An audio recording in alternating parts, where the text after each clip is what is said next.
Welcome back, everyone. Desert Rose here, and we're carrying on with Genesis. Thank you, God, for placing this in front of whoever needs to see it. Let's go. Time to leave. Jacob runs away. One day, Jacob heard Laban's sons talking. They said, Jacob has taken everything that our father owned. He has become rich, and he has taken all this wealth from our father. Then Jacob noticed that Laban was not as friendly as he had been in the past. The Lord said to Jacob, Go back to your own land where your ancestors lived. I will be with you. So Jacob told Rachel and Leah to meet him in the field where he kept his flocks of sheep and goats. He said to them, I have noticed that your father is not as friendly with me as he used to be, but the God of my father has been with me. You both know that I have worked as hard as I could for your father, but he cheated me. He changed my pay 10 times. But during this time, God protected me from all of Laban's tricks. At one time, Laban said, You can keep all the goats with the spots. This will be your pay. After he said this, all the animals gave birth to spotted goats, so they were all mine. But then Laban said, I will keep the spotted goats. You can have all the striped goats. That will be your pay. After he said this, all the animals gave birth to striped goats. So God has taken the animals away from your father and has given them to me. I had a dream during the time when the animals were mating. I saw the only male goats were mating were the ones with stripes and spots. The angel of God spoke to me in that dream. The angel said, Jacob. I answered yes. The angel said, Look, only the striped and spotted goats are mating. I'm causing this to happen. I've seen all the wrong things Laban has been doing to you. I'm doing this so that you can have all the new baby goats. I am the God who came to you at Bethel and where you made an altar, poured olive oil on it, and made a promise to me. Now I want you to be ready to go back to the country where you were born. Rachel and Leah answered Jacob, Our father has nothing to give us when he dies. He treated us like strangers. He sold us to you. And then he spent all the money that he should have been ours. God took this wealth from our father, and now it belongs to us and our children. So you should do whatever God told you to do. So Jacob prepared for the trip. He put his children and his wives on camels. Then he began traveling back to the land of Canaan, where his father lived. All the flocks of animals that Jacob owned walked ahead of them. He carried everything with him that he had gotten while he lived in Padan Aram. While Laban was gone to cut the wool from his sheep, Rachel went into his house and stole the false gods that belonged to her father. Jacob tricked Laban at Aram. He did not tell Laban he was leaving. Jacob took his family and everything he owned and left quickly. He crossed the Euphrates River and travelled toward the hill country of Gilead. 3 days later, Laban learned that Jacob had run away. So he gathered his men together and began to chase Jacob. After 7 days, Laban found Jacob near the hill country of Gilead. That night God came to Laban in the dream and said, be careful of every word you say to Jacob. The search for the stolen gods. The next morning Laban caught up with Jacob. Jacob had set up his camp on the mountain, so Laban and all his men set up their camp in the hill country of Gilead. Laban said to Jacob, Why did you trick me? Why did you take my daughters like they were women you captured during war? Why did you run away without telling me? If you had told me, I would have given you a party. There would have been singing and dancing with music. You didn't even let me kiss my grandchildren and my daughters goodbye. You were very foolish to do this. I have the power to really hurt you. But last night the God of your father came to me in a dream. He warned me not to hurt you in any way. I know that you want to go back to your home. This is why you left. But why did you steal the gods from my house? Jacob answered, I left without telling you because I was afraid. I thought you would take your daughters away from me, but I did not steal your gods. If you find anyone here with me who has taken your gods, they will be killed. Your men will be my witnesses. You can look for anything that belongs to you. Take anything that's yours." Jacob did not know that Rachel had stolen Laban's gods. So Jacob went and looked through Jacob's So Laban went and looked through Jacob's camp. He looked in Jacob's tent, and then in Leah's tent. Then he looked in the tent where the two slave women stayed, but he did not find the gods from his house. Then he went to Rachel's tent. Rachel had hidden the gods inside her camel saddle, but she was sitting on them. Laban looked through the whole tent, but she did not find the gods. And Rachel said to her father, "Father, don't be angry with me. I'm not able to stand up before you. I am having my monthly time of bleeding." So Laban looked through the camp, but he did not find the gods from his house. Then Jacob became very angry and said, "What wrong have I done? What law have I broken? What right do you have to chase me and stop me? You looked through everything I own and found nothing that belongs to you. If you found something, show it to me. Put it here where our men can see it. Let our men decide which one of us is right. I have worked 20 years for you. During that time, none of the baby sheep and goats died during birth, and I have not eaten any of the rams from your flock. Any time a sheep was killed by wild animals, I always paid for the loss myself. I did not take the dead animal to you and say that it was not my fault. But I was robbed day and night. In the daytime, the sun took away my strength, and at night, sleep was taken from my eyes by the cold. I worked 20 years like a slave for you. For the first 14 years, I worked to win your daughters. The last 6 years, I worked to earn your animals. And during that time, you changed my pay 10 times. But the God of my ancestors, the God of Abraham, and the fear of Isaac was with me. If God had not been with me, you would have sent me away with nothing. But he saw the trouble that I had and the work that I did. And last night God proved that I am right. Laban and Jacob's treaty. Laban said to Jacob, "These women are my daughters. These children belong to me, and these animals are mine. Everything you see here belongs to me, but I cannot do nothing to keep my daughters and their children. So I am ready to make an agreement with you. We will set up a pile of stones to show that we have an agreement." So Jacob found a large rock and put it there to show that he had made an agreement.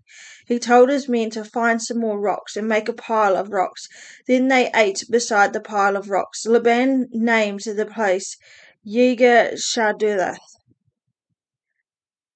but Jacob named that place Galeed.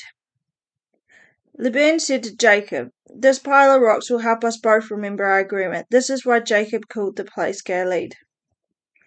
Then Laban said, "Let the Lord watch over us while we separated from each other." So that place was also named Mizpah. Then Laban said, "If you hurt my daughters, remember God will punish you. If you marry other women, remember that God is watching. Here are the rocks that I have been put between us, and here is a special rock to show that we have made an agreement. This pile of rocks and this one special rock both helped us to remember our agreement. I will never go past these rocks to fight against you, and you must never go on my side of these rocks to fight against me. May the God of Abraham, the God of Noah, and the God of their ancestors judge us guilty if we break this agreement." Jacob's father Isaac called God fair, so Jacob used the name to make the promise. Then Jacob killed an animal and offered it as a sacrifice on the mountain, and he invited his men to come and share a meal. After they finished eating, they spent the night on the mountain. Early the next morning, Laban kissed his grandchildren and his daughters goodbye. He blessed them and went back home. Jacob prepares to meet Esau. Jacob also left that place. While he was traveling, he saw God's angels. When he saw them, he said, "This is God's camp." So Jacob named that place Mahanaim. Jacob's brother Esau was living in the area called Seir and the hill country of Edom. Jacob sent messages to Esau. He told them, "Tell this to my master Esau. Your servant Jacob says, I have lived with Laban in all these years. I have many cattle, donkeys, flocks, and servants. Sir, I am sending you this message to ask you to accept us.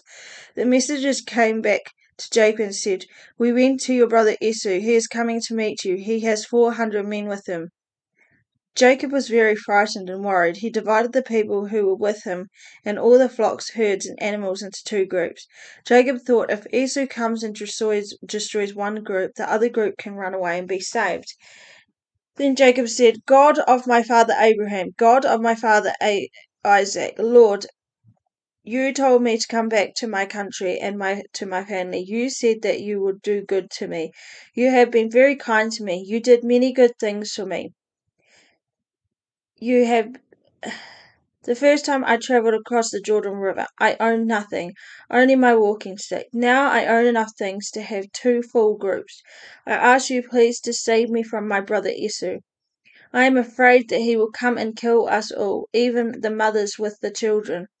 Lord, you said to me, I will be good to you. I will increase your family and make your children as many as the sands of the sea. There will be too many to count. Jacob stayed in that place for the night. He prepared some things to give to Esau as a gift. He took 200 female goats and 20 male goats, 200 female sheep and 20 male sheep. He took 30 camels and their colts, 40 cows and 10 bulls, 20 donkeys and 10 male donkeys. He gave each flock of animals to his servant. Then he said to him, Separate each group of animals. Go ahead of me and keep some space between each herd. Jacob gave them their orders. To the servant with the first group of animals, he said, When Esau my brother comes to find you and asks you, Whose animals are these? Where are you going? Whose servant are you? Then you should answer, These animals belong to your servant Jacob. He sent them as a gift to you, my master Esau, and he is also coming behind us. Jacob also ordered the second servant, the third servant, and all the other servants to do the same thing. He said, You will say the same thing to Esau when you meet him. You will say this is a gift to you, and your servant Jacob is behind you. Jacob thought, If I sent these men ahead with the gifts, maybe Esau will forgive me and accept me. So Jacob sent the gifts to Esau, but he stayed that night in the camp. During that night, Jacob got up and began moving 2 wives, his 2 maids, and his 11 sons across the Jabbok River at the crossing. After he sent his family across the river, he sent across everything he had. The fight with God. Jacob was left alone, and a man came and wrestled with him. The man fought with him until the sun came up. When he saw the man, he could not defeat Jacob. He touched Jacob's leg and put it out of joint. Then the man said to Jacob, Let me go, the sun is coming up. Jacob said, I will not let you go, you must bless me. And the man said to him, What is your name? And Jacob said, My name is Jacob. Then the man said, Your name will not be Jacob, your name will be now Israel. I give you this name because you have fought with God and with men, and you have won. Then Jacob asked him, Please tell me your name. But the man said, Why do you ask my name? Then the man blessed Jacob at that place. So Jacob named that place Peniel. He said that at this place I saw God's face to face, but my life was spared. Then the sun came up as Jacob left Peniel. He was limping because of his legs. So even today, the people of Israel don't eat the muscle that is joint to the hip joint, because this muscle is where Jacob was hurt.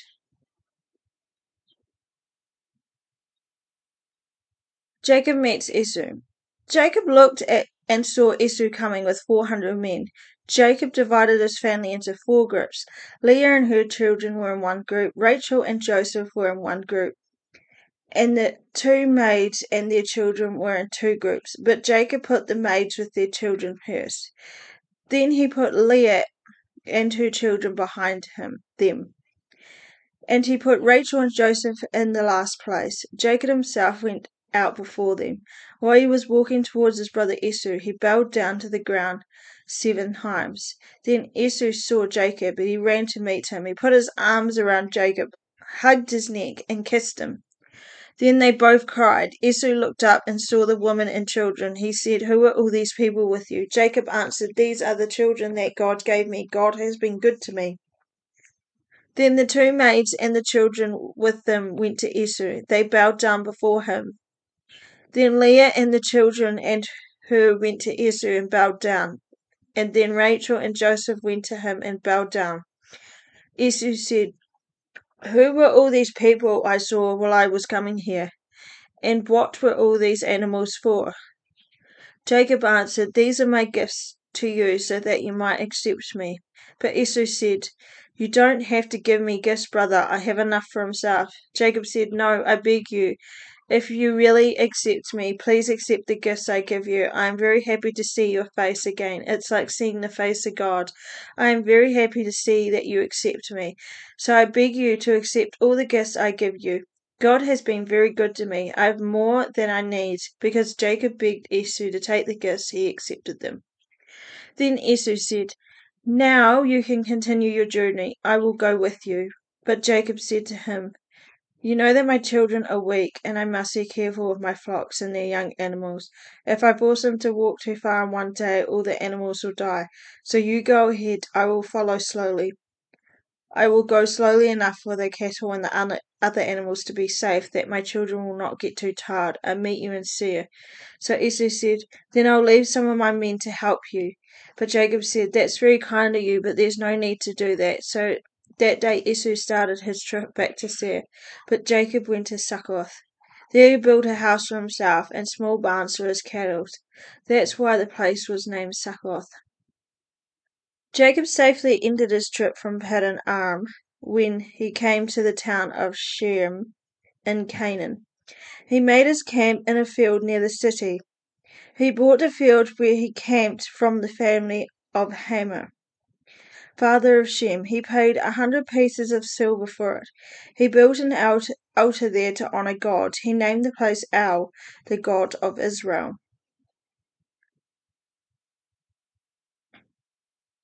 The rape of Dinah.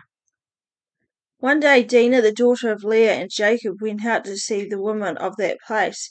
She was seen by Shem, the son of Hamor the Hivite, who ruled that area. Shem took Dinah and raped her, but he was also attracted to her, that he fell in love and began expressing his feelings to her. He told her father, "Please get this girl for me so that I can marry her." Jacob learned that Shem had done a very bad thing to his daughter, but all of his sons were out in the fields with the cattle, so he did nothing until they came home. Then Shem's father Hamor came out to talk with Jacob. In the fields, Jacob's sons heard the news about what had happened. They were very angry because Shem had brought shame to Israel by raping Jacob's daughter. They came in from the fields as soon as they heard about the terrible thing Shem had done. But Hamor talked to Dinah's brothers and said, "My son Shem wants Dinah very much. Please let him marry her. This marriage will show that we have a special agreement. Then our men can marry your woman, and your men can marry our woman. You can live in the same land as us. You will be free to own the land and to trade here." Shem also talked to Jacob and to Dinah's brothers and said, "Please accept me. I will do anything you asked me to do. I will give you any gift. If you want, it will only allow me to marry Dinah.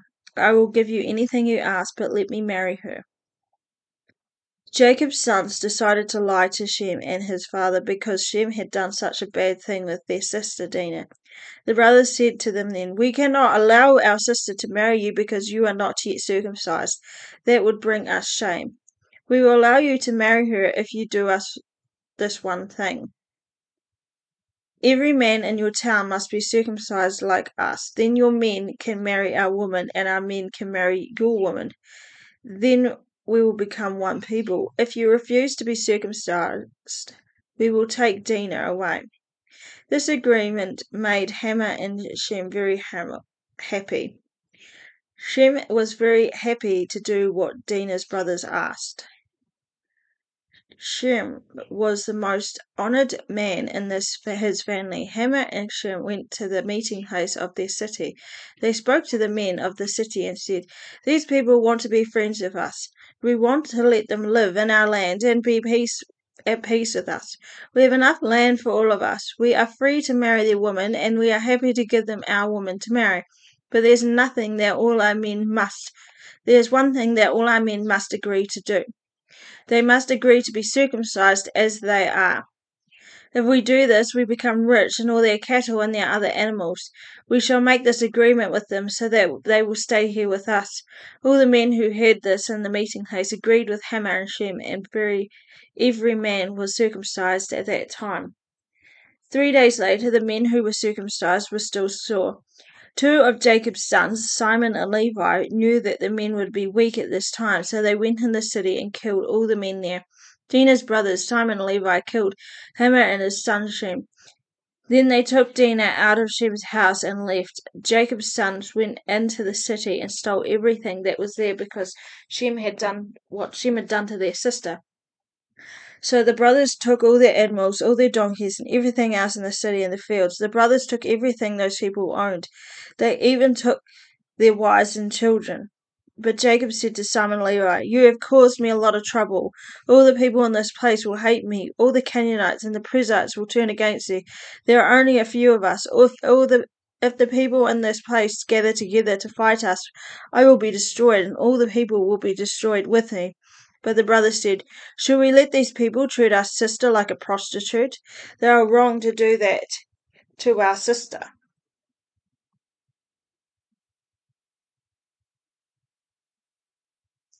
Jacob and Bethel. God said to Jacob, "Go to the town of Bethel. That is where I appeared to you when you were running away from your brother Esau. Live there and make an altar to honor me as El, the God who appeared to you." So Jacob told his family and all the other people with him, "Destroy these foreign gods you have. Make yourselves pure. Put on clean clothes. We will leave here and go to Bethel. There I will build an altar to God, who has always helped me during these times of trouble. He has been with me wherever I've gone." So the people gave Jacob all the foreign gods they had, and they gave him all the rings they were wearing in their ears. They buried everything under an oak tree near the town called Shep. Then Jacob and his sons left that place. The people in the surrounding cities wanted to follow and kill them, but God filled them with such great fear that they did not go after them. So Jacob and his people went to Luz, which is now called Bethel. It is in the land of Canaan. Jacob built an altar there. He named the place El Bethel. Jacob chose the name because it's the place where God first appeared to him when he was running from his brother. Deborah, Rebekah's nurse, died there. They buried her under the oak tree at Bethel. They named that place Elon Bakuth. Jacob's new name. When Jacob came back from Padan Aram, God appeared to him again. God blessed Jacob and said to him, "Your name is Jacob, but I will change that name. You will no longer be called Jacob. Your name will be Israel." So God named him Israel. God said to him, "I am God all-powerful, and I give you this blessing. Have many children and grow into a great nation. Other nations and other kings will come out of you. I gave Abraham and Isaac some special land. Now I give you the land to you and all the people who will live after you." Then God left that place. Jacob set up a memorial stone there. He made a rock holy by pouring wine and oil on it. This was a special place because God spoke to Jacob there, and Jacob named the place Bethel. Rachel dies giving birth. Jacob and his group left Bethel. Before they came to Ephrath, Rachel began giving birth to her baby. She had a lot of trouble with this birth. She was in great pain. When her nurse saw this, she said, "Don't be afraid, Rachel. You are going to give birth to another son." Rachel died while giving birth to the son. Before dying, she named the boy Benoni. Jacob called him Benjamin. Rachel was buried on the road to Ephrath, that is Bethlehem. Jacob put a special rock on Rachel's grave to honor her. That special rock is still there today. Then Israel continued his journey. He camped just south of Eder. Israel stayed there for a short time. While he was there, Reuben slept with Israel's slave woman, Bilhah. Israel heard about this and he was angry. The family of Israel, Jacob. These are the names of Jacob's 12 sons. His firstborn was Reuben, whose mother was Leah. Jacob's other sons by Leah were Simon, Levi, Judah, Issachar, and Zebulun. His sons by Rachel were Joseph and Benjamin. His sons by Bilhah, Rachel's maid, were Dan and Naphtali. His sons by Zilpah, Leah's maid, was Gad and Asher. These were Jacob's sons who were born in Paddan. Jacob went to his father Isaac at Meribah and Kiriath Arba, Hebron. This is where Abraham and Isaac had lived. Isaac had lived 180 years old. Then Isaac became weak and died and went to be with his people. And he lived a long, full life. His sons and Esau and Jacob buried him.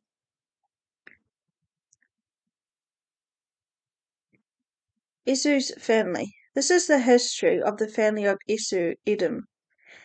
Esau married a woman from the land of Canaan. His wives were Adah and the daughter of Elon the Hittite, Oholibamah, the daughter of Anah, and son of Zibeon the Hivite, and Basemath, Ishmael's daughter, the sister of Nebaioth. Esau and Adah had a son named Eliphaz. Basemath had a son named Reuel. Oholibamah had 3 sons, Jeush, Jalam, and Korah. These were Esau's sons who were born in the land of Canaan. Jacob and Esau's families became too big for the land in Canaan to support them all, so Esau moved away from his brother Jacob. He took his wives, sons, and daughters, and all his slaves, and cattle, and other animals, and everything else he had gotten in Canaan, and moved to the country hill of Seir. Esau also named Edom. Esau is the father of the people of Edom. These are the names of Esau's family living in the hill country of Seir. Esau and Adah's son was Eliphaz. Esau and Basemath's son was Reuel. Eliphaz had 5 sons, Teman, Omar, Zepho, Gatam, and Kenaz. Eliphaz also had a slave woman named Timnah. Timnah and Eliphaz had a son named Almach. Reuel had 4 sons, Nath, Zarath, Shema, and Mizah. These were Esau's grandsons from his wife Basemath. Esau's third wife of Oholibamah, the daughter of Anah. Anah was the son of Zibeon. Esau and Oholibamah's children were Jeush, Jalam, and Korah. These were the family groups that came from Esau. Esau's first son was Eliphaz. From Eliphaz came Teman, Omar, Zepho, Kenaz, Korah, Gatam, and Almach. All these family groups came from Esau's wife Adah. Esau's son Reuel was the father of these families, Nahath, Zerah, Shemath, and Mizah. All these families come from Esau's wife Basemath. Esau's wife Oholibamah, daughter of Anah, gave birth to Jeush, Jalam, and Korah. These 3 men were the leaders of their families.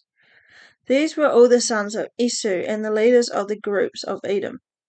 Seir, a Horite man, lived in Edom before Esau. These are their sons of Seir: Lotan, Shobal, Zebulun, Anah, Dishon, Ezer, and Dishan. These sons were all Horite family leaders from Seir and Edom. Lotan was the father of Hori and Haman. Tamar was Lotan's sister. Shobal was the father of Alvan, Manahath, Albal, Sheba, and Onan. Zebulun had 2 sons, Aya and Anah. Anah was the man who found the springs in the desert while was caring for his father's donkey. Anah was the father of Dishon and Oholibamah.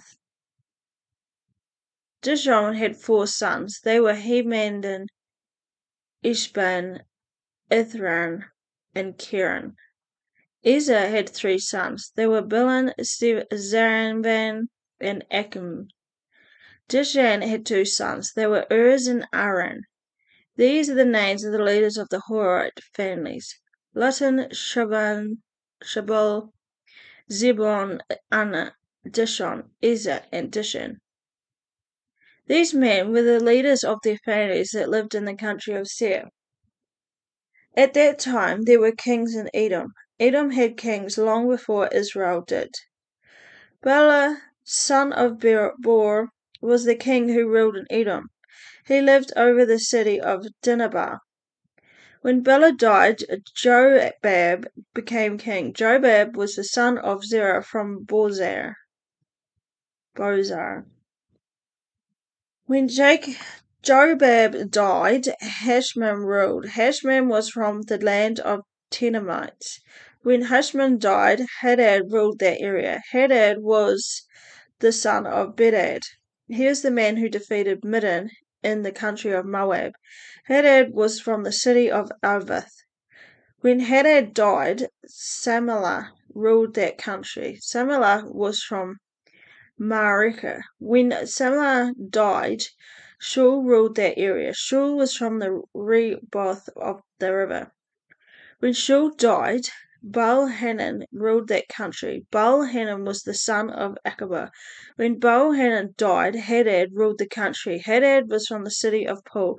His name's wife of Mechatab, the daughter of Matred. Mezabah was Matred's father. Esau was the father of the Edomite families. Timah, Alva, Jateth, Olabama, Eleth, Pinon, Kenaz, Teman, Mizpah, Megadel, and Aram. Each of these families lived in the area that was called the same name as their family. Joseph the Dreamer. Jacob stayed in the land of Canaan. This is the same land where his father had lived. This is the story of Jacob's family. Joseph was a young man, 17 years old. His job was to take care of sheep and goats. Joseph did this work with his brothers, the sons of Bilhah and Zilpah. Bilhah and Zilpah were his father's wives. Joseph told his father about the bad things that his brothers did. Joseph was born at the time when his father Israel was very old, so Israel loved him more than his other sons. Jacob gave him a special coat, which was long and beautiful. When Joseph's sons saw that his father loved Joseph more than he loved them, they hated his brother because of this. They refused to say nice things to him.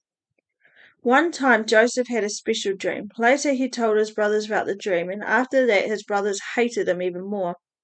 Joseph said, I had a dream. We were all walking in the field, trying stacks of wheat together. Then my stack got up. It stood there while your stacks of wheat made a circle around mine and bowed down. His brothers said, Do you think this means that you will be a king and rule over us? His brothers hated Joseph more now because of his dreams he had about them. Then Joseph had another dream. He told his brothers about it. He said, I had another dream. I saw the sun, the moon, and the 11 stars bowing down to me. Joseph also told his father about this dream, but his father criticized him. His father said, What kind of dream is this? Do you believe that your mother and your brothers and I will bow down to you? Joseph's brothers continued to be jealous of him. But his father thought about all these things and wondered what they could mean. One day Joseph's brother went to Shechem to care for their father's sheep. Jacob said to Joseph, Go to Shechem, your brothers will be there with my sheep. Joseph answered, I will go. His father said, Go and see if your brothers are safe. Come back and tell me if my sheep are all fine. So Joseph's father sent him from the valley of Hebron to Shechem. At Shechem, Joseph got lost. A man found him wandering the fields. The man said, What are you looking for? Joseph answered, I'm looking for my brothers. Can you tell me where they are with their sheep? The man said, They've already gone away. I heard them say they were going to Dothan. So Joseph followed his brothers and found them in Dothan. Joseph sold to slavery. Joseph's brothers saw him coming far away. They decided to make a plan to kill him. They said to each other, Here comes Joseph the dreamer. We should kill him now while we can. We could throw his body into the empty wells and tell our father that a wild animal killed him. Then we will show him that his dreams are useless. But Reuben wanted to save Joseph, he said, "Let's not kill him. We can put him into a well without hurting him." Reuben planned to save Joseph and send him back to his father. When Joseph came to his brothers, they attacked him, tore off his long and beautiful coat. They threw him into the empty well that was dry. While Joseph was in the well, the brothers sat down to eat. They looked up and saw a group of traders traveling from Galilee to Egypt. The camels were carrying many different spices and riches. So Judah said to his brothers, "What profit will we get if we kill our brother and hide his death? We will profit more if we sell him to these traders. Then we will not be guilty of killing our own brother." The other brothers agreed. When the Midianite traders came by, the brothers took Joseph out of the well and sold him to the traders for 20 pieces of silver. The traders took him to Egypt. Reuben had been gone, but when he came back to the well, he saw that Joseph wasn't there. He tore his clothes to show that he was upset. Reuben went to the brothers and said, "The boy is not in the well. What will I do?" The brothers killed a goat and put the goat's blood on Joseph's beautiful coat. Then the brothers showed the coat to the father, and the brothers said, "We found this coat. Is this Joseph's coat?" His father saw the coat and knew that it was Joseph's. He said, "Yes, that is his. Maybe some wild animal killed him. My son Joseph has been eaten by a wild animal." Jacob was so sorry about his son that he tore his clothes. Then Jacob put on special clothes to show that he was sad. He continued to be sad about his son for a long time. All Jacob's sons and daughters tried to comfort him, but Jacob was never comforted. He said, "I will be sad about my son until the day I die." So Jacob continued to mourn his son Joseph. The Midianite traders later sold Joseph in Egypt. They sold him to a Potiphar, an officer of the king of Egypt and the captain of his palace guards. Judah and Tamar. About the time Judah left his brothers and went to stay in a man with Hira in the town of Adullam, Judah met a Canaanite girl there and married her. The girl's father was named Shua. The Canaanite girl gave birth to a son and named him Later she gave birth to another son and named him Onan. Then she had another son and named him Shelah. Judah lived in Kezibah when his third son was born. Judah chose a woman named Tamar to be his wife of his first son Ur. But Ur did many bad things. The Lord was not happy with him, so the Lord killed him. Then Judah said to Ur's brother Onan, "Go and sleep with your dead brother's wife. Become like a husband to her. If children are born, they will belong to your brother Ur." Onan knew that the children from the union would not belong to him. He had sexual relations with Tamar, but he did not allow himself to stay inside her. This made the Lord angry, so he killed Onan also. Then Judah said to his daughter-in-law Tamar, "Go back to your father's house. Stay there and don't marry until my young son Shelah grows up." Judah was afraid that Shelah would be also killed like his brothers, so Tamar went back to her father's home. Later, Judah's wife, the daughter of Shur, died. After Judah's time of sadness, he went to Tamar with his friend Hira from Adullam. Judah went to Timnah to have the wool cut from his sheep. Tamar learned that Judah, her father-in-law, was going to Timnah to cut the wool from his sheep. Tamar always wore clothes that showed that she was a widow, so she put on some different clothes and covered her face with a veil. Then she sat down near the road to the Enim, to a town near Timnah. Tamar knew that Judah's younger son Shelah was not now grown up, but Judah would not make plans for her to marry him. Judah travelled on that road and he saw her. He thought that she was a prostitute. Her face was covered with a veil like a prostitute. So he went to her and said, "Let me have sex with you." Judah did not know that she was Tamar, his daughter-in-law. She said, "How much will you give me?" Judah answered, "I will send you a young goat from my flock." She answered, "I agree to that. But first you must give me something to keep until you send me the goat." Judah asked, "What do you want me to give you as proof that I send you the goat?" Tamar answered, "Give me your seal and its string and your walking stick." Judah gave her these things. Then Judah and Tamar had sexual relations, and she became pregnant. Then Tamar went home, took off her veil, that covered her face, and again put on the special clothes that showed she was a widow. Later, Judah sent his friend Hurrah and Enam to give the prostitute the goat he promised. Judah also told Hurrah to get the special seal and the walking stick from her, but Hurrah could not find her. He asked some of the men in the town of Enam where the prostitute who was there by the road. The men answered, "There never has been a prostitute here." So Judah's friend went back to Judah and said, "I could not find the woman. The man who lives in that place said that there was never a prostitute there." So Judah said, "Let her keep the things. I don't want people to laugh at us. I tried to give her a goat, but we could not find her. That is enough." Tamar is pregnant. About 3 months later, someone told Judah, "Your daughter-in-law Tamar sinned like a prostitute, and now she is pregnant." And then Judah said, "Take her out and burn her." The men went to Tamar to kill her, but she sent a message to her father-in-law that said, "The man who made me pregnant is the man who owns these things. Look at them. Whose are they? Whose special seal and string is this? Whose walking stick is this?" Judah recognized these things and said, "She is right. I was wrong. I did not give her my son Shelah like I promised, and Judah did not sleep with her again." The time came for Tamar to give birth. She was going to have twins. While she was giving birth, one baby put his hand out. The nurse tried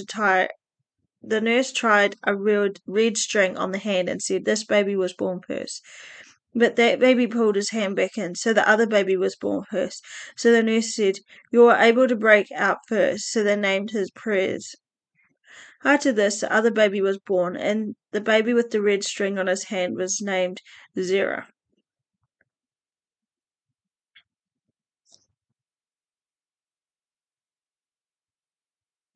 Joseph is sold to Potiphar in Egypt. The traders who bought Joseph took him down to Egypt. They sold him to a captain of Pharaoh's guard, Potiphar. The Lord helped Joseph become a successful man. Joseph lived in the house of his master, the Potiphar of Egypt. Potiphar saw that the Lord was with Joseph and said that the Lord helped Joseph be successful in everything he did. So Potiphar was very happy with Joseph. He allowed Joseph to work for him and to help him rule the house. Joseph was the ruler over everything Potiphar owned. After Joseph was made the ruler of the house, the Lord blessed the house and made everything that the Potiphar owned. And everything Potiphar owned. The Lord also blessed everything that grew in Potiphar's field. The Lord did this because of Joseph. So Potiphar allowed Joseph to take responsibility for everything in the house. Potiphar didn't have to worry about anything except deciding what to eat. Joseph refuses Potiphar's wife. Joseph was a very handsome, good-looking man. After some time, the wife of Joseph's master began to pay special attention to him. One day she said to him, "Sleep with me." But Joseph refused and said, "My master trusts me with everything in his house. He has given me responsibility for everything here. My master has made me almost equal to him in his house. I cannot sleep with his wife. That is wrong. It is a sin against God." The woman talked with Joseph every day, but he refused to sleep with her. One day Joseph went into the house to do his work. He was the only man in the house at the time. His master's wife grabbed his coat and said to him, "Come to bed with me." But Joseph ran out of the house so fast that he left his coat in her hand.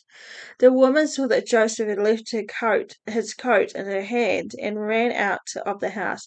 She called the men outside and said, "Look, this Hebrew slave was brought to me here to make fun of us. He came in and tried to attack me, but I screamed. My scream scared him, and he ran away. But he left his coat with me." Then she kept his coat until her husband Joseph's master came home. She told her husband the same story. She said, "This Hebrew slave you brought here tried to attack me, but when he came there I screamed. He ran away, but he left his coat." So Joseph's master listened to what his wife said. He became very angry. So Potiphar put Joseph into prison where the king's enemies were held, and that is where Joseph remained. Joseph in prison. The Lord was with Joseph and continued to show his kindness to him. So the commander of the prison guards began to like Joseph. The commander of the guards put Joseph in charge of all the prisoners. Joseph was their leader, but he still did the same work they did. The commander of the guards trusted Joseph with everything that was in prison. This happened because the Lord was with Joseph. The Lord helped Joseph be successful in everything he did. Joseph explains two dreams. Later, two of Pharaoh's servants did something wrong to Pharaoh. These servants were the baker and the man who served wine to Pharaoh.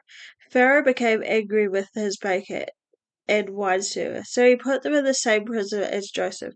Potiphar, the commander of Pharaoh's guards, was in charge of the prison. The commander put the two prisoners under Joseph's care. The two men continued to stay in prison for some time. One night, both of the prisoners had a dream. The baker and the wine server each had his own dream, and each dream had its own meaning. Joseph went to them the next morning and saw the two men were worried.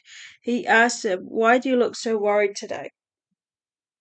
The two men answered, "We both had dreams last night, but we don't understand what we dreamed. There is no one who explained the dreams to us." Joseph said, "God is the only one who understands and explains dreams, so I beg you, tell me your dreams." The wine server's dream. So the wine server told Joseph his dream. The server said, "I dreamed I saw a vine. On the vine there was three branches. I watched the branches grow flowers, then they became grapes. Was holding Pharaoh's cups, so I took the grapes and squeezed the juice into the cups. Then I gave the cup to Pharaoh." Then Joseph said, "I will explain the dream to you. 3 branches mean 3 days. Before the end of the 3 days, Pharaoh will forgive you and allow you to go back to work. You will do the same work for Pharaoh as you did before, but when you are free, remember me, be good to me, and help me. Tell Pharaoh about me so I can get out of prison. I was kidnapped and taken from the land of my people, the Hebrews. I have done nothing wrong. I should not be in prison." The baker's dream. The baker saw the other servant's dream was good, so he said to Joseph, "I also had a dream. I dreamt there was 3 baskets of bread on my head. In the top basket there were all kinds of baked food for the king, but the birds were eating this food." Joseph answered, "I will tell you what your dream means. The 3 baskets means 3 days. Before the end of the 3 days, the king will take you out of the prison and cut your head off, and he will hang your body on a pole, and the birds will eat it." Joseph is forgotten. 3 days later, it was Pharaoh's birthday. He gave a party for his servants. At the party, Pharaoh allowed the wine server and the baker to leave the prison. He freed the wine server and gave him his job back. Once again, the wine server put a cup of wine in Pharaoh's hand. But Pharaoh hanged the baker, and everything happened the way Joseph said would. But the wine server did not remember to help Joseph. He said nothing about him to Pharaoh. The wine server forgot about Joseph. All right, thank you everyone. I hope you enjoyed that. I hope it blessed you. Yes, the names can be quite difficult with me, so I hope you bear with me on that one. Speaking can be quite difficult for me. Hopefully, over time, God helps me with that and changes that for me, but we'll see. Thank you, Father, for placing this in front of whoever needs to see it. And if you feel led to sow into this ministry, link is in the description box below, and we'll see you next time. Thank you. Bye.